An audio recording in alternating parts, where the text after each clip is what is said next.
Hi friends, గోంగూర కనపడగానే మీరు చేసే వంటకం ఏంటి? నేనైతే గోంగూర పచ్చడి చేస్తానండి. అది కూడా రోట్లోనే చేసుకుంటాను. ఎందుకంటే రోట్లో చేసుకుంటేనే ఆ పచ్చడికి టేస్ట్ అనేది ఉంటుంది.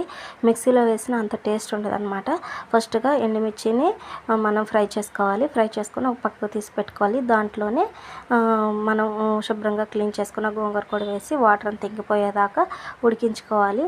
మొత్తం ఉడికాక రోటిని శుభ్రంగా క్లీన్ చేసేసుకొని దాంట్లో ఎండుమిర్చి తగినంత ఉప్పు వేసేసి మొత్తం పొడిగా దంచుకోవాలి. దంచుకున్నాక మొత్తం పొడి అయ్యాక గోంగూర ఉడికించుకున్న గోంగూర వేసి కొద్దిగా చింతపండు వేసి మొత్తం దంచుకొని శుభ్రంగా ఎండుమిర్చి పొడి మొత్తం గోంగూరకు పట్టేలాగా బాగా రుబ్బుకొని ఆ పచ్చడిని పక్కకు పెట్టుకోవాలి.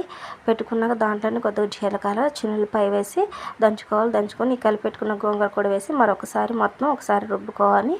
పక్కకు తీసుకోవాలి.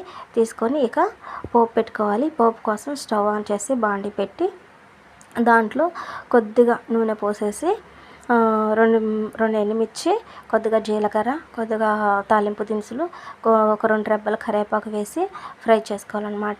ఈ మొత్తం ఫ్రై అయినాక మనం ముందుగా దంచి పెట్టుకున్న చిన్నులపాయ తొక్కు కూడా వేసేసి మొత్తం పచ్చివాసన పోయేలాగా ఫ్రై చేసుకోవాలి. ఆ చిన్నులపాయ తొక్కు వేసి పోపు పెట్టేటప్పుడు అండి అసలు ఆ స్మెల్ ఉంటుంది.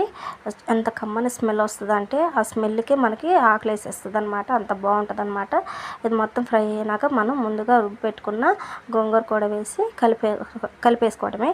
అంతే, ఎంతో సింపుల్ అండ్ టేస్టీగా ఉండే గోంగూర పచ్చడి అయితే రెడీ అయ్యింది. మరి ఈ వీడియో మీకు నచ్చితే లైక్ చేయండి, షేర్ చేయండి, కామెంట్ చేయండి. Bye friends.